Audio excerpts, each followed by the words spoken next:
The most important meal of the day, second breakfast. Hi, everybody. Welcome back to another Second Breakfast podcast. I'm Andy Roth alongside Phil Duvall. Say hi, Phil. Well, hello, everybody. And it's Thursday. On Thursdays, we try to delve. It's our delving day, right? Is that fair? Fair statement? Yeah. It's the day in which we delve. And delving. you might have heard of a recent movie, an indie number called Here we go. Star Trek Into Darkness. Star Trek Into Darkness. You know what's funny is The SS every Minnow, single James. The SS Minnow. Every time, I think this is funny. Maybe you will as well. Every time that we start talking about a blockbuster film, one of us refers to it as a little indie film It's true. for the sake of irony, and eventually, someone somewhere is going to be like, "I got it already! Oh my gosh!" But Yeah. until then. Until then, I'm Don't gonna get- never let it be said, Phil, that I cannot beat a joke into the ground. The way I like to do jokes is I like to beat them until they're dead, Yes? and then I like to beat that dead horse Right. as hard as I can. But I think in hopes that, because I've seen it happen, if you beat a dead horse, it actually comes back alive eventually, So you can kill it again? only to die a greater death. Only to die a second time. Can you imagine if Jesus like resurrected and then they were like, "Oh, he's back. Let's kill him again." You know, like, Like a Roman Back- centurion's like, Yeah, like, right. What? Hang on. I just, like 3 days ago, snap. Back for more, eh, Jesus of Nazareth? You, help me. So- Help me get him out of the cave. Right. So we did something a couple weeks ago for Mud where we started talking about it without any spoilers, and so we're going to do that for a few minutes, and then if you're one of the Star Trek, not with Mud, with Star Trek. right We've already done it with Mud. or with Jesus, and you know Spoilers. The spoiler alert. The spoilers. Non-spoiler Jesus story. So then he's ministering to people, and then he gets arrested. But I won't tell you what right happens next. right. Are they We'll gone? let Are they you- gone? we'll They let kill you him, and he fight. comes back to life. We'll let you find out what Right. due process issues Jesus of Nazareth runs into during his trial. I would love to know if there was like, if in law school anybody studies that, or like if there's like Christian law schools where they Phil. study. No. There's got to be some ridiculous like Christian. You know University. what? I went to a court of appeals oral arguments that was being held at Regent University. Yeah. I don't think you can get more Christian than that. Like I don't actually think you can get more Christian than that, and they don't. So That's good. I mean, there's that. Oh, I mean, I think that's good. I do think it would be interesting to like study the legal aspects of I do too. how they just railroaded that dude. I think the 3 years of law school are busy enough studying American law. I know Ancient- that Ancient ancient law Roman of Judea.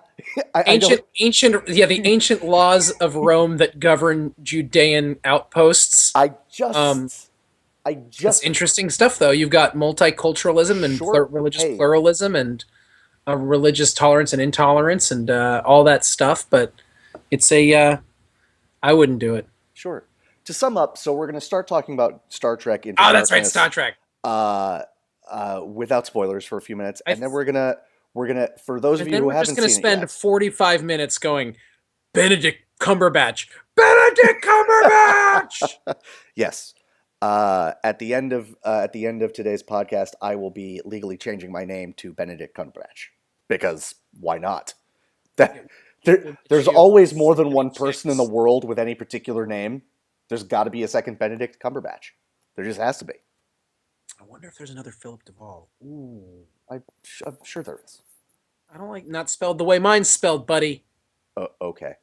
But still. You're probably the only Andy Roth. No. No. There's not I'm a lot not- of dudes named. There's not a I'm lot not of the dudes named Roth, are only- there?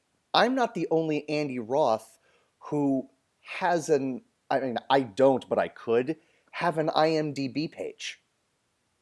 Nice. Because, and I know this, because some other joker stole my Wikipedia credit for the video game that I voiced. That's weird. It's not. It's What kind of vanity is that anyway? weird vanity, but it doesn't matter because the link has been fixed now. That'll show them. I probably not, but it did. So Star Trek. Star Trek Into Darkness. It's the second movie of the reboot. We've been talking about remakes and reboots. I think this is pretty clearly a reboot. Yes, Phil. It completely and utterly recognizes the previous incarnation. Didn't we say that was part of the definition of reboot? No, because for instance, Spider-Man reboot doesn't recognize that there was already a Peter Parker that was already became okay, that's Spider. fair. That's I mean, fair. it is. I think legitimately accepting the Star Wars Trek canon. It is though, Yeah, because it's got Spock, old Spock, played by Leonard Nimoy, in it. I gotta be honest, I don't care. And here's why I don't care. Because the most important thing to me, anyway, when I think of, and you don't have to have my definition, the most important thing to me when I think of a remake versus a reboot is it designed to restart a series? And you're right. Most reboots don't pay any sort of homage to the series or the installments that came before. But I don't care. Because they were clearly not wanting, when in 2009, they were clearly not wanting to make one Star Trek movie and never make another Star Trek movie again with this cast. I hear you.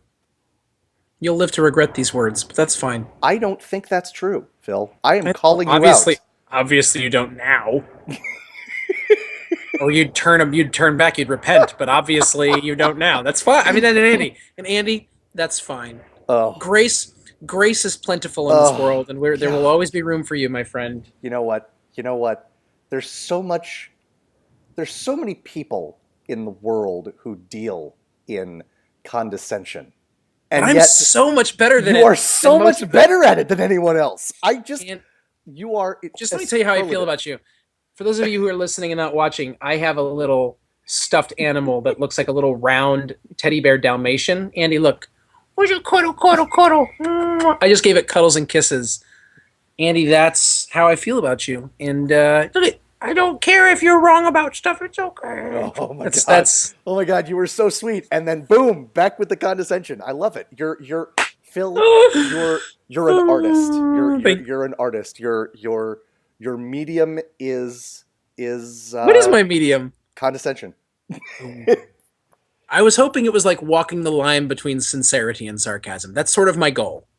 If someone says to me, I can't tell if you're joking or serious, I feel like I win. Okay. That is your medium, and the brush with which you paint this palette is often condescension. How about that? You like that? Folks, I want to argue with you, but I feel like it's just awfully true, and I don't know how to handle this. So Star Trek. So we're gonna say this is the new Star Trek series. No, we're still talking about me. no, Go ahead. No, we're not talking about you. Well, sort of, folks. I'm going to let you behind the curtain here. I'm going to see. You're going to see how the sausage is made.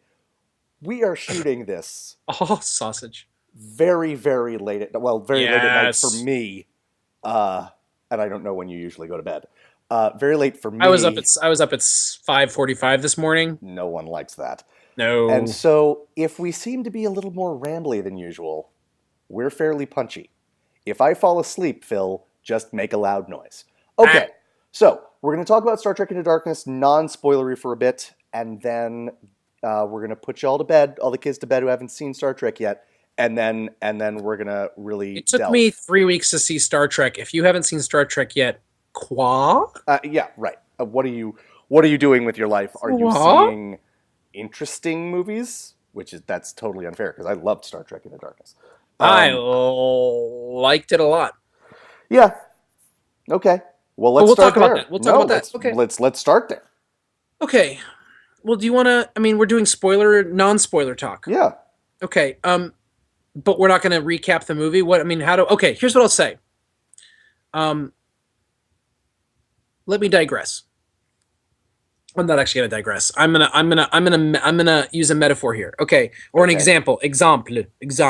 So you know how people, you've had this. I know you have because I have had this. when people talk to me about our show, they say stuff like, I've had people say, well, I don't watch as many movies as you guys do, but, Right. which I kind of just want to say, like, you don't, listen, you don't have to, that's not the point. Like, we don't, Right.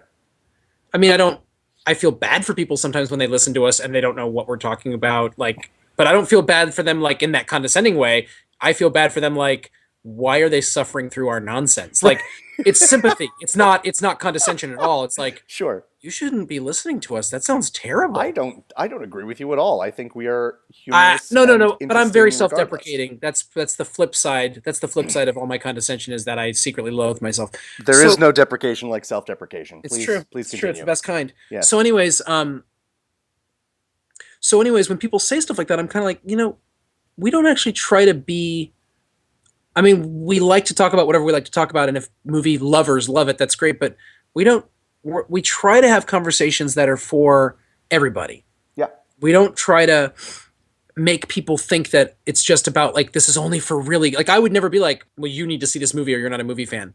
If you No. put a moving picture in front of your face and you like it, then that was a good movie for you. And I'm not going to argue. Yeah. I'm just not going to argue. No, that's fair. Like, if your favorite movie is, The Wedding Planner, I mean, okay, I don't get you, but I'm also not going to argue with you. Like, good Right. for you. It's Right. done the trick.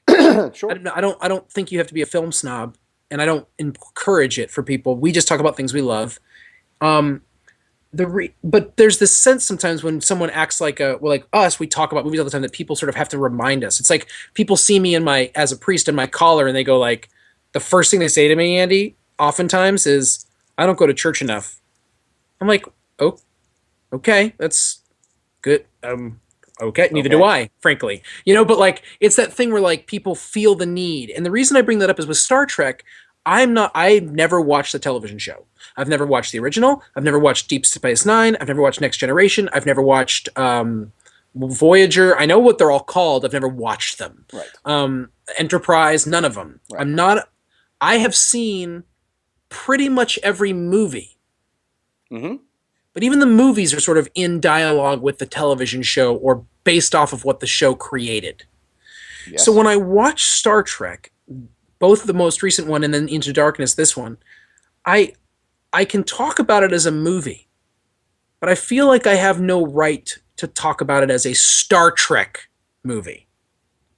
Does that Okay. make sense? It does. It does, Phil. So I feel weird talking about Star Trek. I feel like, I mean, we're going to talk about it because I mean, I that's why they pay us I the don't big know. bucks. I don't know.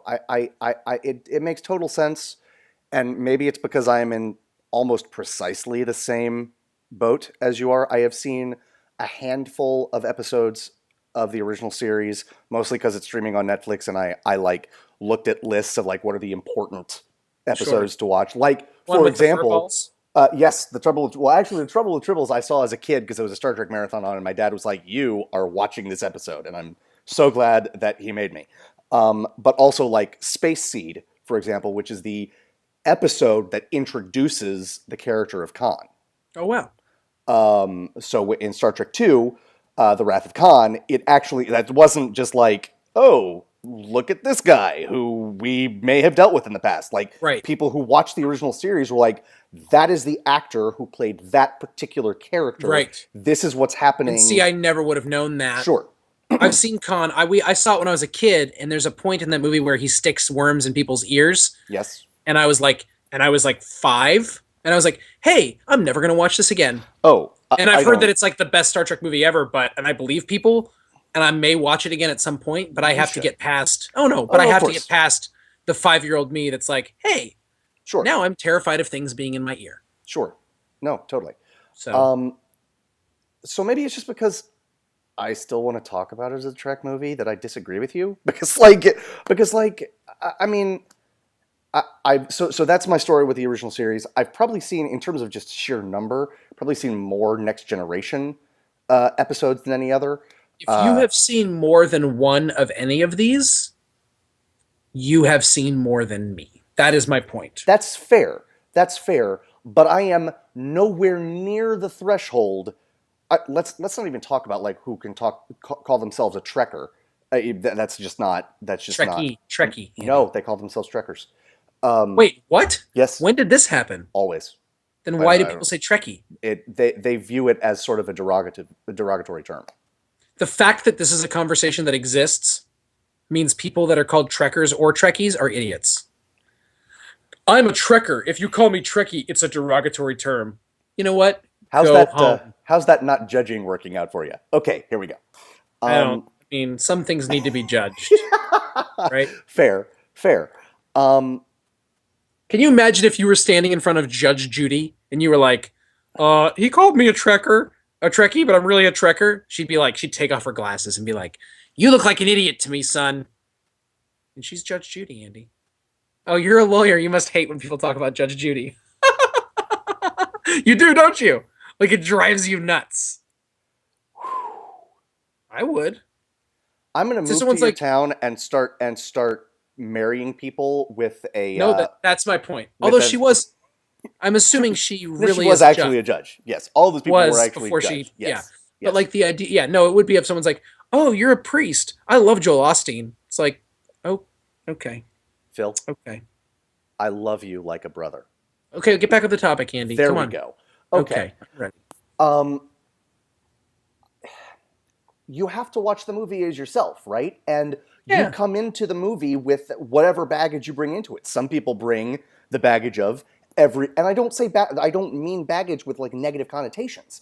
Just that's what you bring with you. And some people bring the baggage of every single episode of every single Star Trek series. Right. And some people bring, this is not only, I've never seen an episode, this is the first Star Trek movie I have ever seen. You know, Right. Probably some people, even though it's the second movie, Star Trek Into Darkness, maybe it was the first, certainly of a certain age, you know, if you're too Right. young for the first one. And so what do they think? I mean, their opinions, here's what's dangerous about Trekkers or Trekkies or any fanboy, and there are many fanboy populations that I consider myself a part of. You are, because of what you said, because of how you started us off, like if there was a moving picture in front of your eyes and you liked it, that movie worked for you. My opinion as a huge Lord of the Rings fan, or my opinion as a middling to Star Trek fan, in terms of my experience with it, neither opinion is more or less valid. B, Oh, I'm with you. Right. right. So I hear that. No, I hear you. and But let's, I think in terms, my dad was a big Trek fan, and one of my brothers is a Trek fan, and I wonder if I would be able to recommend this movie to them well, let's talk about as that. Star Trek fans. Let's talk about that. That's what I mean. Because here is the thing that worries me about the J.J. Abrams movies, and we're not going to get into spoilers yet, but the spirit of Star Trek, and we've talked recently about remakes and reboots, and you know, you're just using a name, or are you trying to actually pay homage? And this series, as you have said, it clearly is trying to pay homage, but it's right in the name, right? It's not Star Wars, right? It's Star Trek. It is Both these past movies have been action films. and both of these movies are action films. So my brother saw the first one and he said, "Yeah, it was a good action movie." Like, but I'm a Yeah. Star Trek fan. Yeah. I love the television show, and it's about exploration, and it's about geopolitics, and it's about these weird morals and you know, this sort of mythology and around all this stuff. And and J.J. Abrams made a neat little action pick. So that's an interesting. Yeah. My response to that, I don't know. I mean, I believe that your brother has the requisite bona fides when it comes to Star Trek fanhood. Sure. Friend of the podcast, Josh Mitchell, he is just an enormous Star Trek fan. We had a recent conversation about the differences in the various models of the Enterprise. So, Wow. yes. And his Which, reaction... Here would be my contribution to that. Yes, mine as well. When I say conversation, I meant he talked at me, and I found it You were like, interesting. I thought this one was cool. Yeah, I found it interesting, so he kept talking at me. Hey, Josh.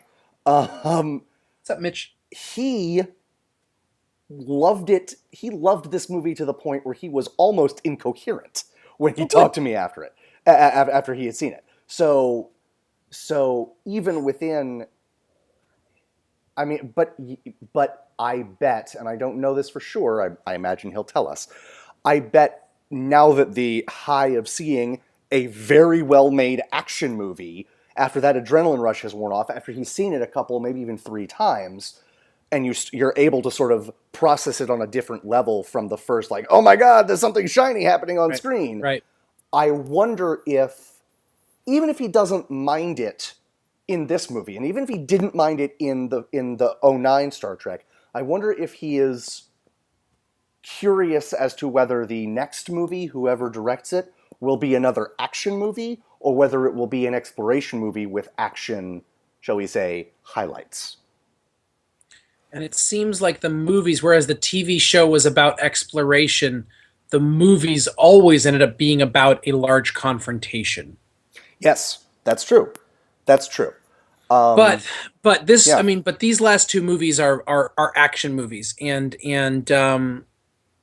yeah, you make a very good point. Like when you settle down and look at it, will you consider it a Star Trek picture? There's something else that I've just thought of. Picture. A talking picture. So something else that I have heard bandied about and even noticed on occasion, the more successful Star Trek movies, regardless of the cast, regardless of which crew of the Enterprise we're talking about, there is this feeling that the bad Star Trek movies, in addition to many of them are just bad movies, they also just kind of feel like a long episode.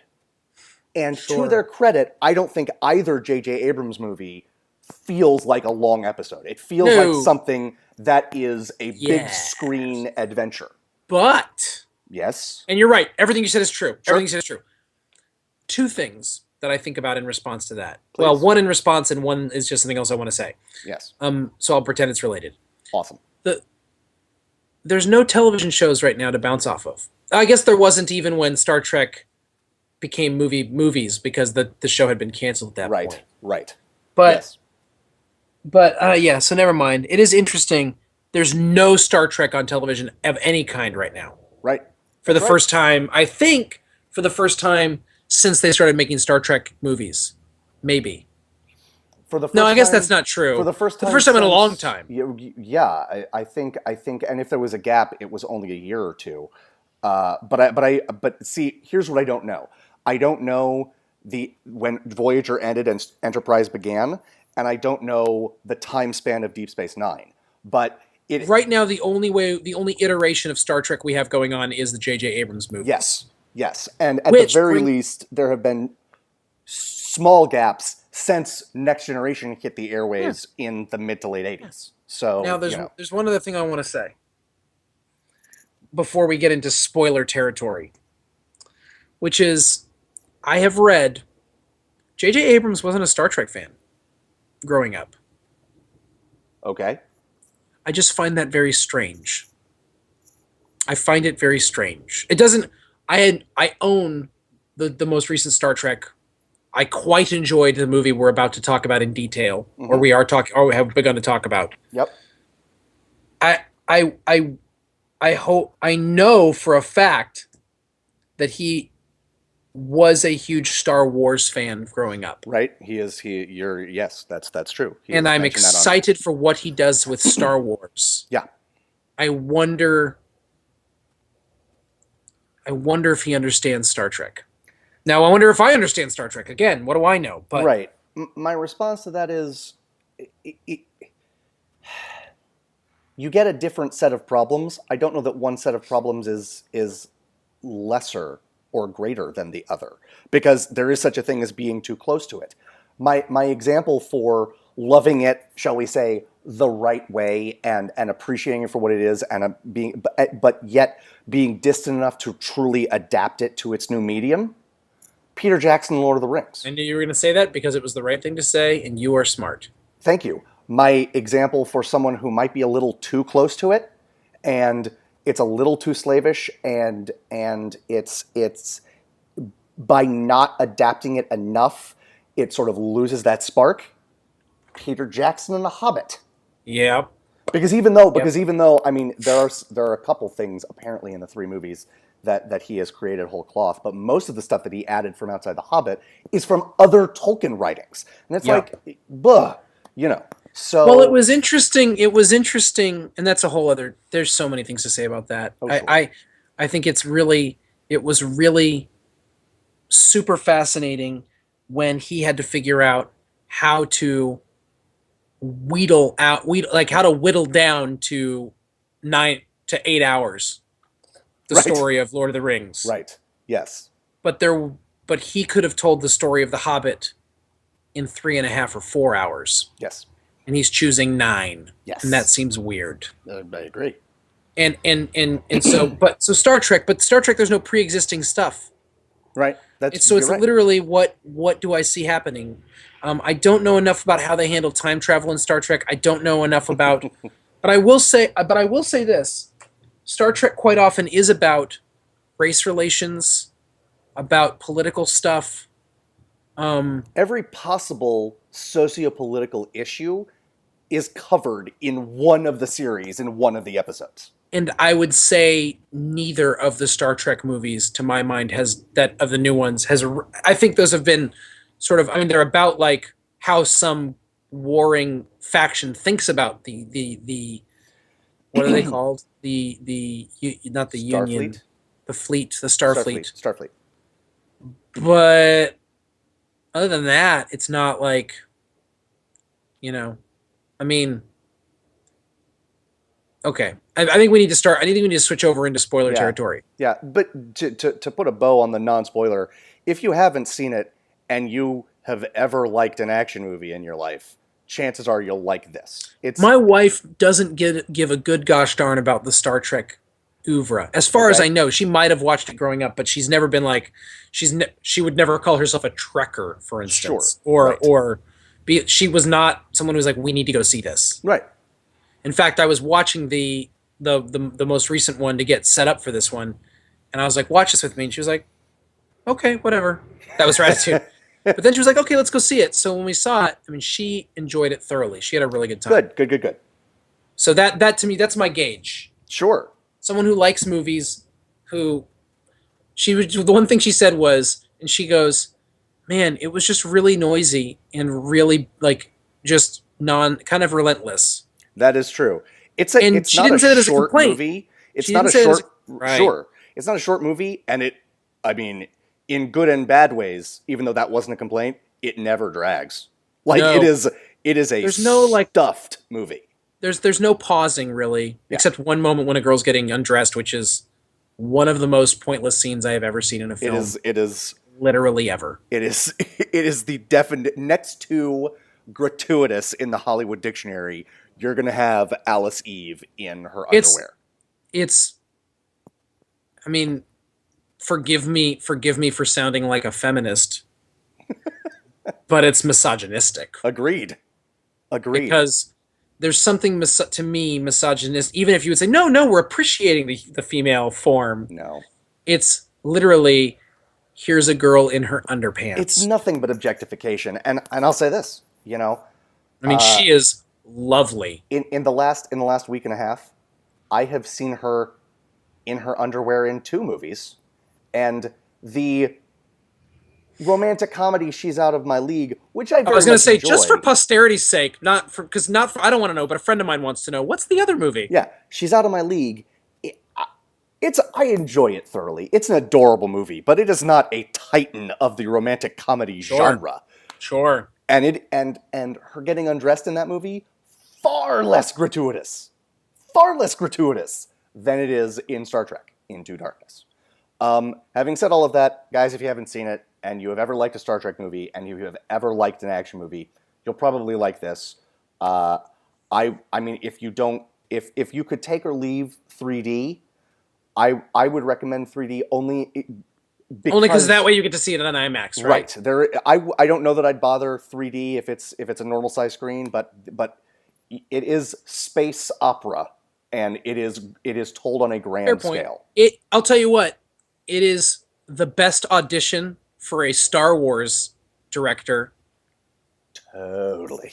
Like it and that may be doing disservice to Star Trek, but as a Star Wars fan who doesn't care about Star Trek, that's fine with me. Right. Like Star Trek is unquestionably subordinate to Star Wars in the world, and J.J. Abrams had to use Star Trek to get his bona fides for Star Wars. Fine. Sure. Fine, because it was basically him being like, I'm gonna make a Star Wars movie, and they're like, your characters are Kirk and Spock, and he's like, that's fine, Star Wars movie.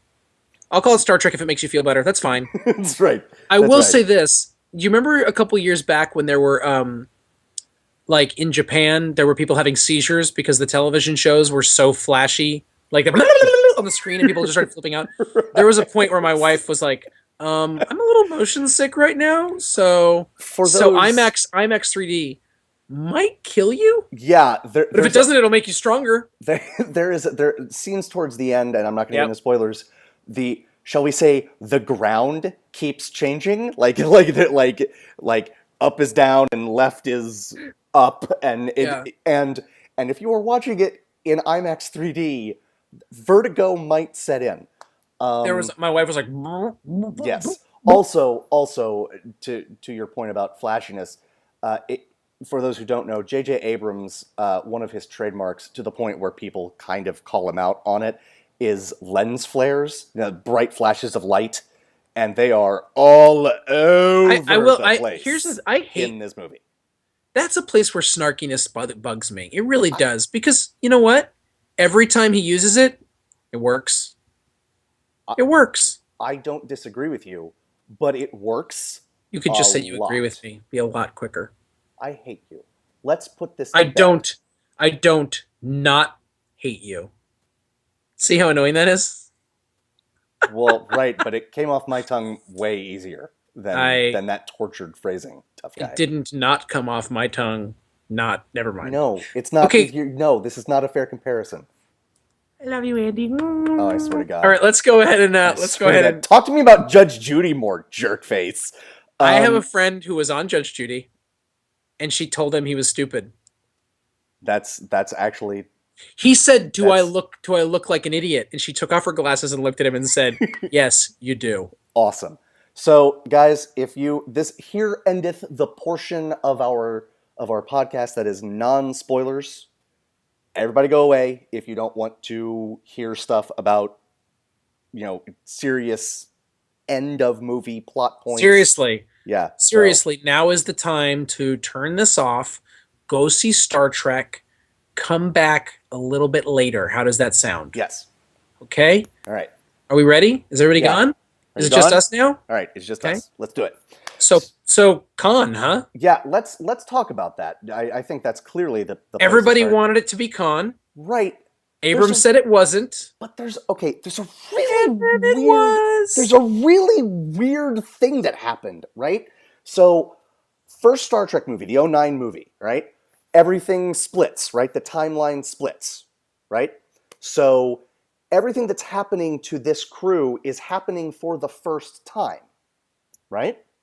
Okay. Yes. But in this timeline, there has not been, for shorthand, I'll use the episode, there's been no space seed, right? They haven't met Khan yet, right?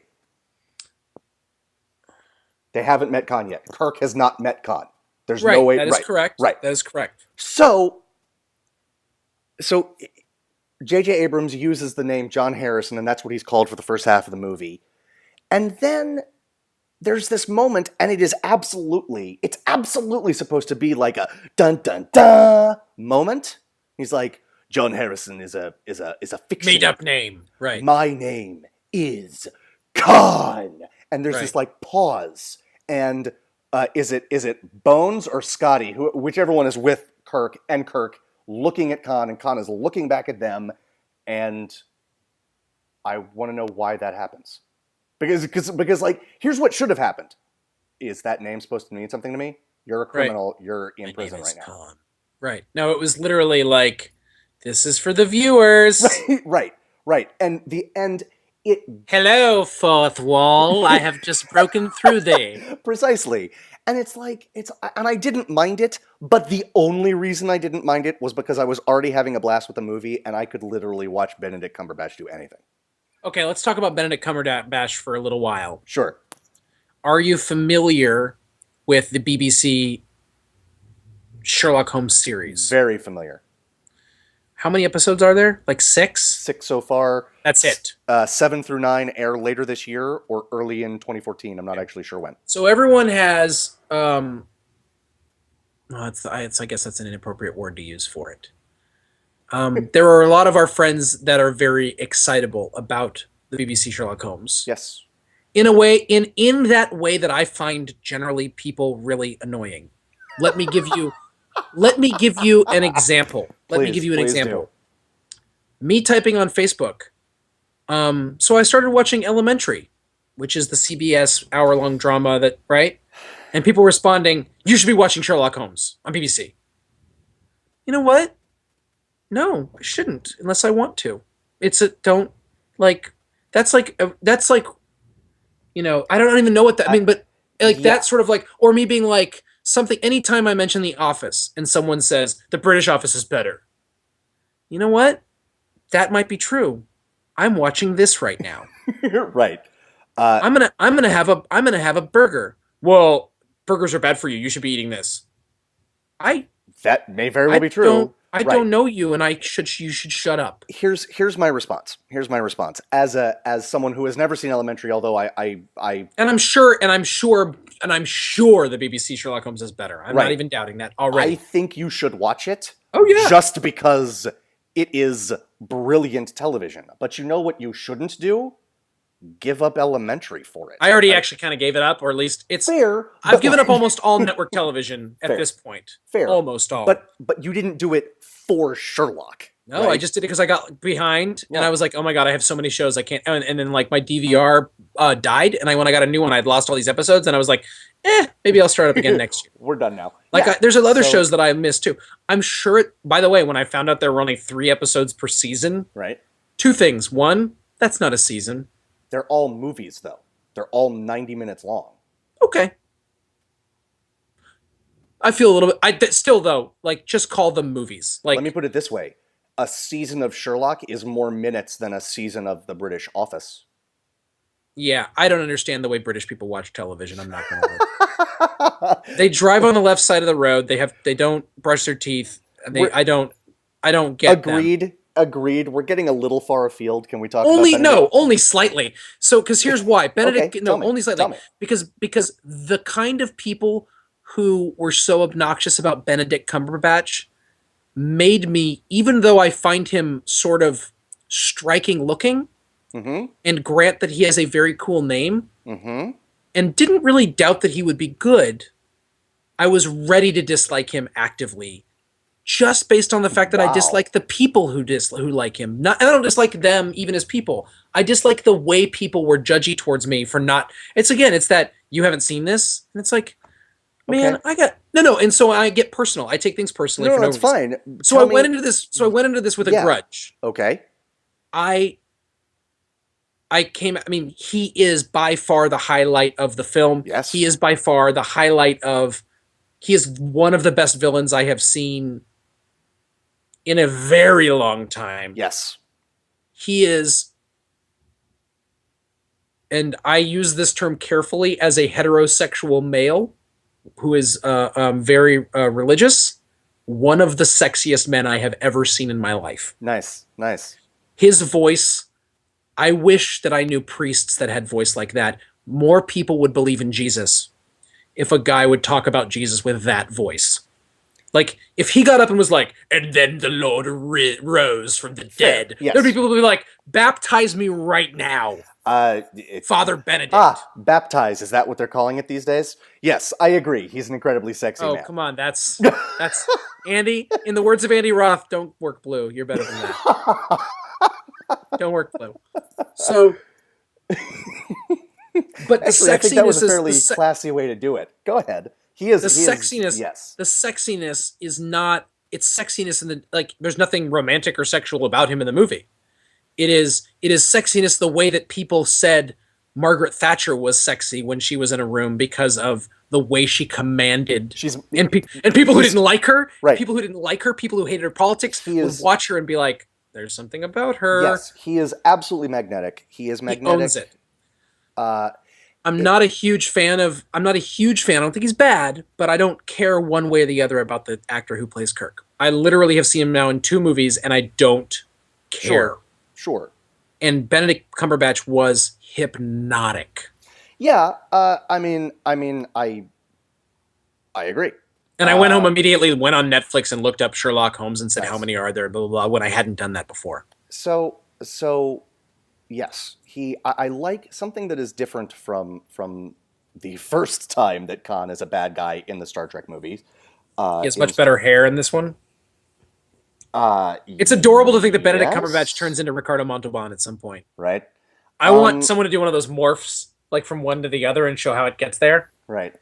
Khan, and this is even, my memory of Space Seed is spotty, but You keep saying Space Seed. I don't know what that is.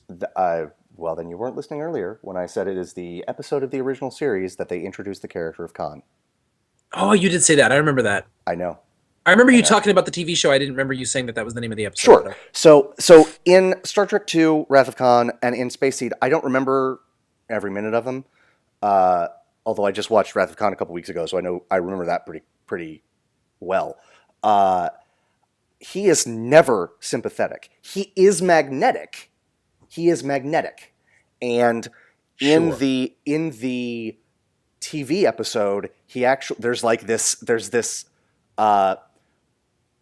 she's a nurse or an officer on the Enterprise who falls in love with him and helps him like escape and kill people and stuff. And so what Kirk does at the end of Space Seed is he basically strands Khan on a planet and is like, "You want to rule the world? This is the world you rule."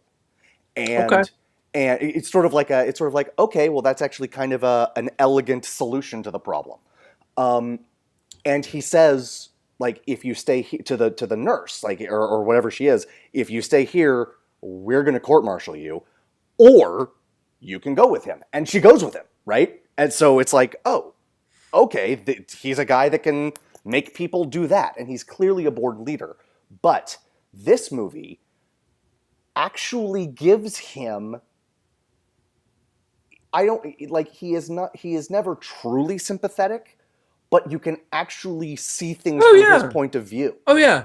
It is a phenomenal. We'll see how this sounds when I say it, and I might take it back immediately. Okay. It is a really well done portrait or portrayal of homegrown terrorism. Okay. And how terrorists might be human. Not sympathetic and not right. Right, but human. But human in the sense that, like, he is a murderer. Yep. He makes a point of killing people. He does it out of anger and with a desire to hurt and to instill fear and revenge. But it comes from a deep place of betrayal and hurt, and a belief that the government that has done this to him has wronged him so deeply that it does not deserve to survive. And I find that very interesting. I think I agree with you with this caveat. I feel like you're giving the movie way too much credit. Like, oh, really? Why? Why is that? Because this isn't District 9. It's not even, to use another J.J. Abrams movie, it's not even Super 8. It is an action movie. And I feel like he gave Benedict Cumberbatch a part to play that he could really sink his teeth into. And I'm not saying you're wrong. I mean, kind of are, but go ahead. No, I'm really not. I read this science fiction. I mean, I walked out of the movie. Oh, sorry. Go ahead. I read the science fiction story once about a time travel, and Shakespeare comes to the present day and takes a class in Shakespeare, and he fails it because he's like, what? He says something like, what torrents can be wrung from a damp rag. It's like, I mean, your interpretation is your own. I'm not saying your interpretation isn't valid. I'm just saying I don't know that J.J. Abrams put that much thought into it. Okay. I mean, Okay. I mean, I would be. Maybe he didn't. I don't know J.J. Abrams or how deeply he thinks about things, but to me, one of the things that Star Trek promises, mm-hmm, and as does Star Wars, mm-hmm. is grand symbolism and metaphor, and so going in looking for that, expecting that was one of the three things that really stuck out to me. Here are the three things that I would, if I had to talk about anything about Star Trek, not to mention just Benedict Cumberbatch being amazing. Okay. It would be its portrayal of terrorism and government conspiracy and motives for, I mean, basically the military industrial complex and hawkish thought process. That'd be one. Okay. Two would be the implications of Spock meeting future Spock, and although they show that in the first one, the way that relationship develops is something I'm really interested in talking about. And then the third thing would just be the incredible amount of homoeroticism in this movie. Which is fine. I think it's almost intentional. And I think the bromance, I mean, this is a bromance film. This is a movie about the love story between Spock and Kirk. Yes. Let me respond. Those are the three things that stuck out to me the most. I gotcha. Thing one. Here is what I mean when I say I am not nervous, but curious as to where it goes in Star Trek 3, whatever the next movie is going to be called. Because that metaphor that you're talking about, I feel like that's what was lost. Like, Star Trek 09 primed me. Like, okay, this is just, and I don't even say it from the same place that someone like your brother does. Like, it primed me. All right, this Star Trek doesn't have a lot of metaphor. Okay, sure. This one, the second one, struggled with. I mean, the whole subplot with Scotty bailing, and with Bones and with Spock, all of them going, this is not who we are. Like, this whole thing where we go after someone, that's not us. Mm-hmm. And so they address that, and it makes me wonder. And then they go off into their deep space voyage, and it made me wonder. You know what I actually thought after I saw the second one? Like, I was like, wow, the first one established them as the team, and then I was like, the second one also established them as a team. Like, I felt like it was almost like a 2-episode prologue to a new series. You know what? I'm gonna change what I said earlier. Okay. I do think J.J. Abrams thought about it, and I do think that's probably what he was going for. But to be blunt, I don't think it was 100% successful. Oh, okay. That is more precisely what I mean.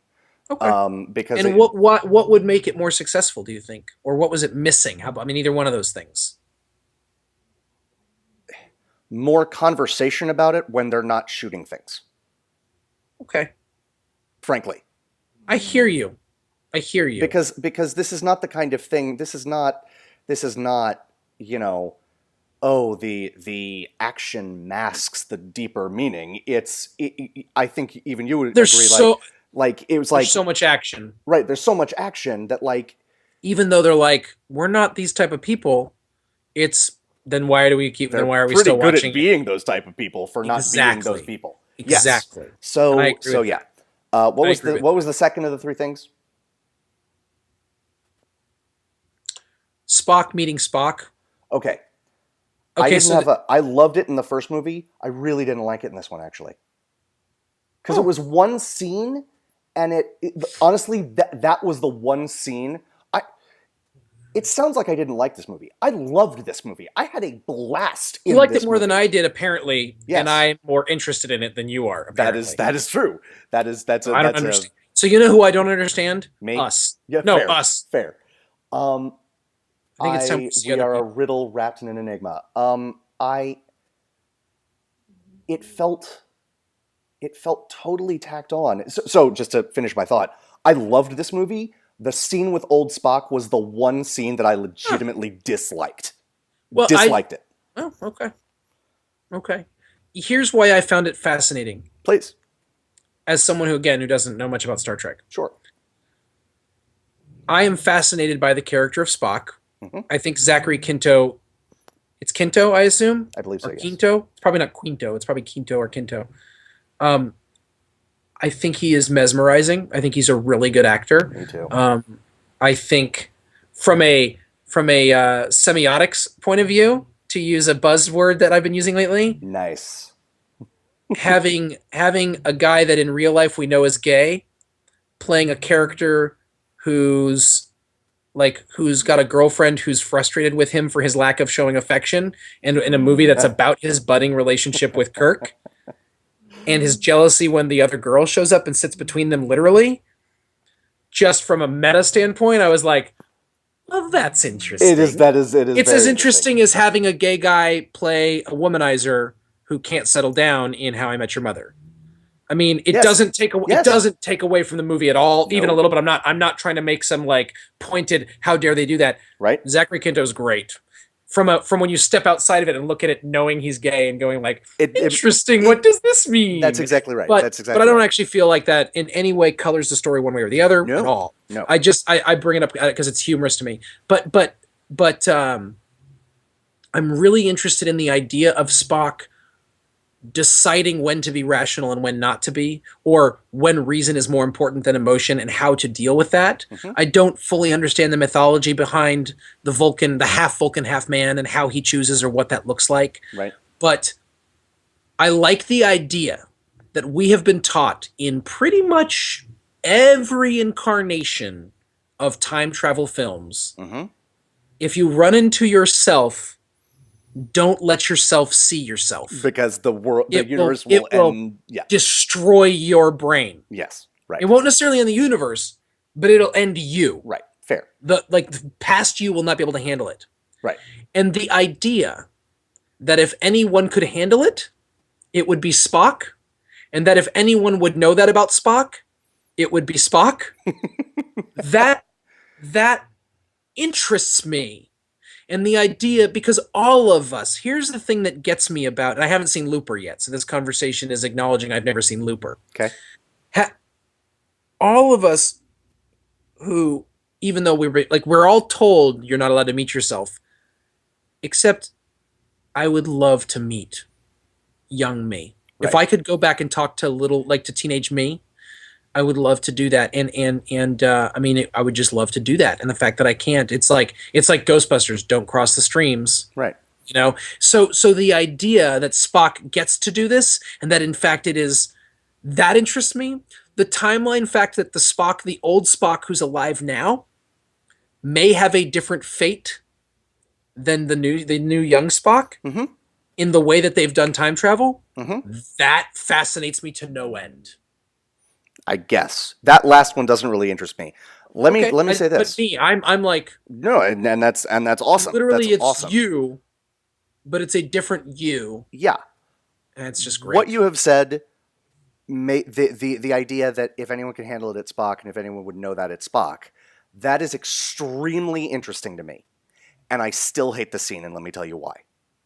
Hate, wow. Yes, because there is something that he does that cannot be explained by rationality, and it cannot be explained really by emotion. Although Okay. that's closer. He says, first off, do you know what the Prime Directive is? I assume the Prime Directive is like the main thing you're supposed to do. Right. Do you know what it actually is, though? Like, Of substantively. what? Prime Directive of Star Trek. It's basically, don't interfere with civilizations that aren't ready for you to interfere. Sure. Which is why Kirk gets into so much trouble for the thing that he does at the beginning of the movie where they see the starship. Right? It's because it's the Prime Directive, and that's why Spock is so like, I have to die because the only way to save me is to break the Prime Directive. There is no way around it. That right? being said, well, it's weird because if he had really not broken the Prime Directive, he would have let the planet die in the first place. Also true. That's a little, which is brought up Spock, actually. if you really, yeah, except that it, Right. Spock never responds. Like, what's the agree rational with you. I reason agree for with you. Spock doing that? Agreed. So that scene, Yep. he says, old Spock says, so that's where Spock is coming from, right? And that I'm not going to say hypocritical aspect, but that sort of troubling aspect is all new Spock, right? Old Spock he toes the party line. He just does, right? So that's where he's coming from.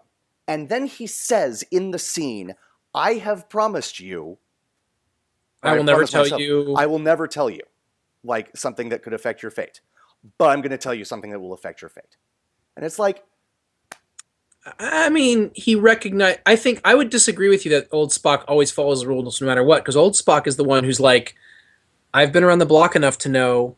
It's like he says to Jim Kirk in the first one, "You all are going to matter to each other." yes. But Phil, you have to. Did it bother you when he did that in the first one? No, because that's a character thing and not a plot thing. Here's why it bothers me, because old Spock does in Star Trek II what Kirk does at the end of this movie, and he is resurrected, but not in the same movie. Like Leonard, and frankly, at the end of Star Trek II, when Leonard Nimoy rapped, he thought he was done with Spock forever. He's like, I don't want to play it anymore, right? And so they thought he was actually killing himself. Like, they thought he was actually killing the character off, and it is totally selfless. It is totally because it makes rational sense, and that is it. I'll say another thing about old Spock. He is half human, but I can't think of a lot of instances where he shows emotion. The new one, Right. and I like it as a change. But the new one shows much more emotion. They really that's something that's some symbolism and a metaphor that I really like that J.J. Abrams has explored. What does it mean to be half human? Because because the idea in the original was sort of like, I have no idea what it's like to feel this, and it's like, I thought you were half human, so what part of you is half human? That was also coming at a time towards the end of the modernist era, in my opinion, in the end of modernism, where we were still holding up this idea of being the most rational as being superior. Yes. And honestly, culturally, in our generation, we're over it. Agreed. Like, we're over it. And so if Spock is to be superior, he needs to be legitimately struggling with the difference between the two and how to choose between when to be reasonable and what rational and when to be emotional. That's interesting to me. Yes. And puts him more in line agree. with Data to some degree. I agree with that. So I agree with everything you just said. good. But that scene, it Phil, it just flat out rang false to me. I just didn't believe a second of it. It seemed, you know what it seemed like? It seemed like Christopher Lee in The Hobbit. Okay. It was like, and I love Christopher Lee. You know that. I love Leonard Nimoy. You may or may not know that. I love him. He is amazing. Like, I love him for things that are not Star Trek. Wait, come on. No, you don't. The Bilbo Baggins song. That's all I need. Well, that's all you need. There you go. I like him for his cameo in The Simpsons back when The Simpsons was funny. Fair. So, the monorail episode, genius. Nice. So, but he just, like, I love them both. He had no purpose in this movie. He just didn't. Like, let me ask you this. How would Spock's actions have changed if he didn't talk to old Spock? What would he have done differently? You know what I mean? I mean, I don't know what he would have done differently because I don't know how to answer that. I do know that I don't know what it would have happened if he hadn't done it. I know, to me, what does it mean about Spock's development that he chose to do that? Which is, Spock, there's something interesting about Spock, and maybe this is bad. I don't know if this makes him less Spock, but there's something interesting to me about his insecurity. He is not sure what it means for him to be captain in this series. He's not as comfortable with the idea of it, and there is an underlying insecurity to Spock's character as he is again struggling with which side to hold on to and when to be better. He's like the guy who is the smartest guy in the room, but recognizes that he is also emotionally, it's not emotionally superior. It's emotionally like, I'm not sure if I'm the right person for these things. Right. It's him calling Captain Kirk captain even after he's not a captain. Right. Like there's this, I mean, it's like he has Asperger's. Yes. Yet again, you have made an aspect of that scene far more interesting to me, and I still don't like it. It just Well, that's because in the moment, it feels fake. Okay. It never once. Leonard Not for me. Nimoy- For me, it was fine. Leonard Nimoy in Star Trek 09 is integral to the plot. Sure. I definitely, when he showed up, I was like, okay. But Yeah. I wasn't, but that's all. I wasn't like, no. I was just like, okay. And I wasn't either. But upon reflection, because again, this movie generated so much goodwill in me that like I coasted right over that scene as it was happening. But upon reflection, after the movie ended, I was like, really? Was that I have necessary? a feeling that this movie is going to shrink in estimation for you as time goes by. Perhaps. Because it sounds to me like you had a really good time, but as you think about it, are bothered by a lot of things about it, and I will be interested to see what you think about it 5 years from now. I will be interested. I mean, you can't answer that now. I mean, there's no way to know. But I'll be curious to see if 5 years from now you're like, yeah, I had a lot of fun when I saw that, but in retrospect, it's empty. The only you know, I guess what I would say is what makes you love it so much then? Because what I have heard is you're sort of like, I didn't like this, I didn't like this, I didn't like because this. I had a because Because you had a blast? yeah, the at the most base level, the reptile brain, like that only knows I am having a good time, I am having a bad time. All of the I am having a good time synapses fired for the duration of this movie. I had a blast. And frankly, you're right, I can't tell you what I will think 5 years from now, but I can tell you what I think 3 years after the first Star Trek, which functionally is the same movie. As we've said, he made It an is action, kind of functionally the same movie, right? which frustrates me. Sure. I still love Star Trek 09. And I'm not saying I will love Star Trek Into Darkness 3 or 5 years from now, but I wouldn't be shocked if I did. I just wouldn't. I think Star Trek Into Darkness is a superior film to Star Trek. But I feel like Star Trek Into Darkness and Star Trek together are similar to how they did Casino Royale and Quantum of Solace as sort of a piece with each other. Mhm. And in the sense that together they kind of made one point rather than two separate points. Yes. And I feel like the first one was like, and here's how the crew got together. And the second one was like, and here's how the crew became the crew. More of a crew. But yes. which they still, which isn't to say that it Yes. was redundant or useless, but it wasn't, well, maybe redundant, but not useless.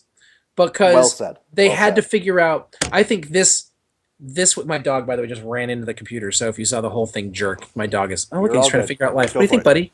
What's life all about, buddy? What do you think? I think things are going on. Hello. Phil, we got people listening to this and not watching. Whatever. That was my dog. If you weren't listening, if you were just listening and not watching, my dog was on the screen. Okay. This is a very visual episode. People are going to have to deal with that. Okay. Continue. So your anyways, point. I'm not sure what it accomplished. But if I had to only watch one of the two, I think I would take this one. I would too. No question. To me, a more interesting bad guy. Yes. And the first bad guy was great. I mean, it was fine. We are in the minority. I agree with you. We're in the minority on that. A lot of people were like, to the bad guy. I thought he was great. Those people are in the minority about life and how it works. Yeah, I'm an Eric Bana apologist anyway. So even if I love Eric prefer Bana, but I am yeah. very, very comfortable. Wait, we're in the minority about thinking he was a great villain. Oh, Eric Bana, you mean? Yes. Oh, Okay. I mean, I thought he was a good villain. I thought he was fine. I didn't think he was. Great. I thought he was a very typical sort of like, Yes. I'm angry. He has one mode. When I say great, what I mean is everyone else seemed to think that he was no better than and I thought he was Oh, better I than think that's. Listen, I'm comfortable in the minority. It's fine with me. Sure. The majority of people at some point thought Britney Spears was amazing. So you know what? I'm fine. La di da. Fair. Not sure it's the same grouping of people, but sure. I'm just saying majority doesn't always rule. Sometimes the majority is lame-o. Fair. So, anyways, that's the main thing I want to. That's the main thing. I guess the last thing would just be, this movie is a bromance. This movie is about, and on that level, I mean, it was the scene where Kirk is dying. I was like, I don't know if it's okay. This is the part where I'm like, I don't know what canon is for this show, and I don't know if this is ruining Spock. But I love the development of the relationship. Me too. I loved it. And it was a relationship that I believed. Yes. And it was a believable love story. Yes. Yes. I would go further. Although you're absolutely right that it is the story of the bromance between Spock and Kirk, as you alluded to earlier. There's homoeroticism enough to go around. Oh boy. And here's a little for you. And here's a little for you. And I want to be clear that I mean that's a really glib way of talking about it. I really think that the actors do a wonderful job in this in both of these movies. I think they all managed to find that sweet spot between like paying homage to the people who played their parts before and not just doing an impression of them. Does that make sense? Of course it does, absolutely. And chief among them, even more than Zachary Quinto, has got to be Carl Urban as Bones. I have to tell you a story about him, but go ahead. I mean, every line of his, and again, I'm not a guy who has seen many at all of the original series episodes, and I think I've seen all of the original series movies, but I mean, for most of them, that was well over a decade and a half ago that I did. Every line of his, I laughed. Like literally. I was a little concerned that it was a little bit like C-3PO in the prequels, where they were like trying to play up his grumpiness, because my wife did like, God, this guy's so angry all the time, and I was like, well, that's Bones. That's Bones. Yeah. And then she was like, yeah, but every time. I'm like, I know. And then I was like defending him, realizing I don't actually know if that's how he is in the original. I will say this. I thoroughly enjoyed him. Yes. Thoroughly. Yes. And for two specific reasons. One is I think partially watching my wife get frustrated with him was kind of fun for me because I'm a bad person. Nice. I think another reason is that I've seen Carl Urban in a lot of stuff, and it's fun to see him play this kind of character. Agreed. It is completely and utterly different than what I mean, I was introduced to him through Lord of the Rings. Me too. As what, Éomer? Is that right? Yes. AO something or other. Éomer. They're all Yep. AO. No, you're right. You got it. And so to see him play this kind of character is just a ball. Yeah. And then the third thing is like knowing even a little bit about DeForest Kelley and how he played the role. It is. I see him more so than almost anybody else embody the previous character. Yes. And yet be his own person. Yes. It's the closest thing to an impression, but I don't want to use that term because it seems like I'm being mocking, and I'm not. I don't mean that at all. Yeah, that's really well said. It is certainly the closest in physicality, in voice, and yet it manages not to be an impression. Can I go back and talk about homoeroticism for a second? Yes. I would love if we could just talk about eroticism and not homoeroticism. Okay. Because I don't want to single out, in the history of movies, homoeroticism was always interesting because homosexuality was forbidden. Right. And so talking about homoeroticism was almost like making fun of the movie. And we've even done that. I mean, like Road Warrior, or being like, the homoerotic undertones are actually negative. Like, it's right. Look how evil this is. Indeed. And so I don't mean to single out homoeroticism. I'd love for a movie to, well, I don't really care one way or another if a movie has erotic symbolism. I am sort of a prude when it comes to this stuff, to be honest. Yep. On homo, hetero, any kind of eroticism. But the reality is the only kind of eroticism in this movie is between two straight male characters. Like there's Yeah, no the there's no the demonstrable. The funny thing is there's a scene, and it's why the scene with the doctor, with what's her face, Miles or whatever her name is, getting stripped is pointless, because there's no other moment where there's real chemistry between her and Kirk, other than she's hot and he likes women. right. There's no And- moment, and there and I would go the further. only relationship between a man and a woman we see is Spock and Uhuru, Which is not. and there's Uhura zero is- eroticism in that relationship. It's funny because I would go further. Like, there's not only is it manages to be a believable relationship while having zero demonstrable eroticism. There's Zero. there's 4 relationships that are like relationships that are interesting in this movie. Are you ready for them in descending order? Please. Kirk and Spock, Yep. Kirk and the old man, Okay. Perry. Yep. What's his Yep. name? Uh. The guy who dies. Pike. Pike. Kirk and Spock, Kirk and Pike, Mm-hmm. Kirk and Scotty, Mm-hmm. Kirk and Bones. Yes. All male on male relationships with Kirk. This is also a movie about Kirk, really, even That- though it's more about Spock too. There's no Cumberbatch Khan is completely and utterly fascinating on his own. His relationship with Spock is not important because he never considers Spock or Kirk important. He doesn't consider them at all. He uses them Yeah. as pawns. Yeah. He doesn't care about them or care about their feelings or in any way want. He uses them to the degree he needs to, and that's all. He never gives them a second thought. The parts, the idea of Uhuru and Spock being in a relationship is interesting, and they show it, but it just seems so frustrating. Yes. So, anyways, I agree. so to that degree, I'm like, this movie is really, it talks about relationship, it shows Yeah. relationship, but I think what you just And said. that's fine, but there's I think no- it's really interesting, and I don't think that's an accident at all. I think they absolutely set up the movie to like look at all of these really close relationships, and the juxtaposition is Khan, who, even if you take him at his word that his crew is like his family, Kirk doesn't use Khan the way Khan uses everyone. You know? I would like to see. I love Simon Pegg in this film. So wonderful. I mean, So I love him. wonderful. You know what? I love Simon Pegg. Full stop. Yeah, it's true. That's true. He is one of my favorite comic actors working today. Yes. And I have a feeling that, like Steve Carell, should he choose to play serious, he'd be fine. Agreed. Like Steve Carell in Little Miss Sunshine, Agreed. or Steve Carell in Dan In real life. after in real life. Yep. Um, Simon Pegg So- is wonderful in this movie. He's And just- he's wonderful always, but he's wonderful in this movie. he's able to be comic relief, and so I mean everybody's great. Everybody's good. The Russian kid's great, who's not really Russian. He's Right. fine. Right?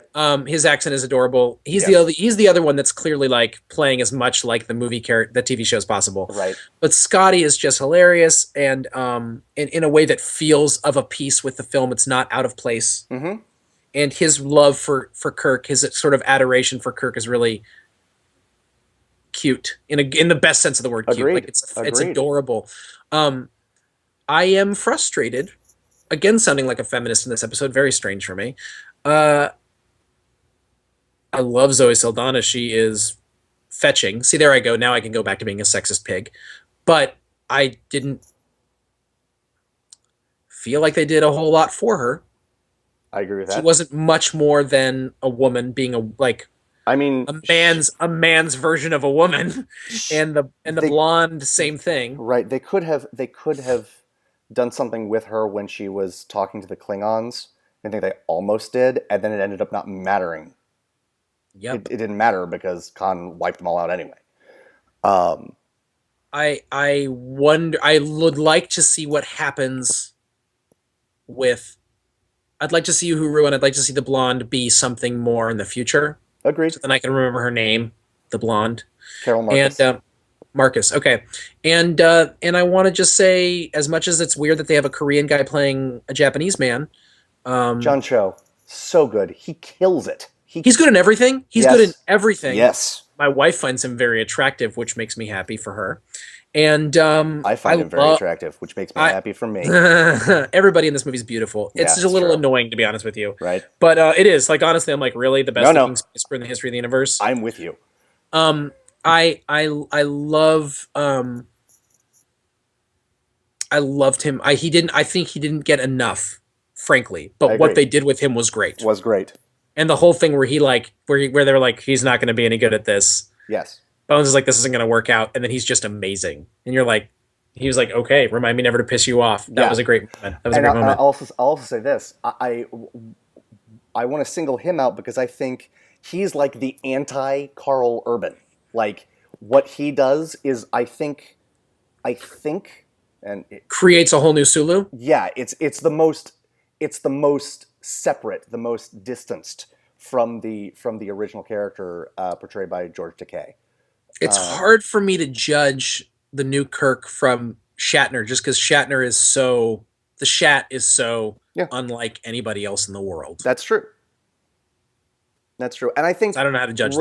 regardless of what you think about him as an actor, I think his approach is right. Chris Pine is just like and you always have to, right? But like I just feel like Chris Pine he's looks just- like a robot version of what people think gorgeous people look like. fair. But But he's I don't like- think he's bad. I don't think he's bad. Right. Please, I hear that. sure. I forgot what I was gonna say. Sorry, I apologize. That's my bad. Um, I interrupted. um, About how he takes on it makes a different kind of Kirk. oh yeah, I mean you have to do that. You have to do that with every actor has to do that with every character.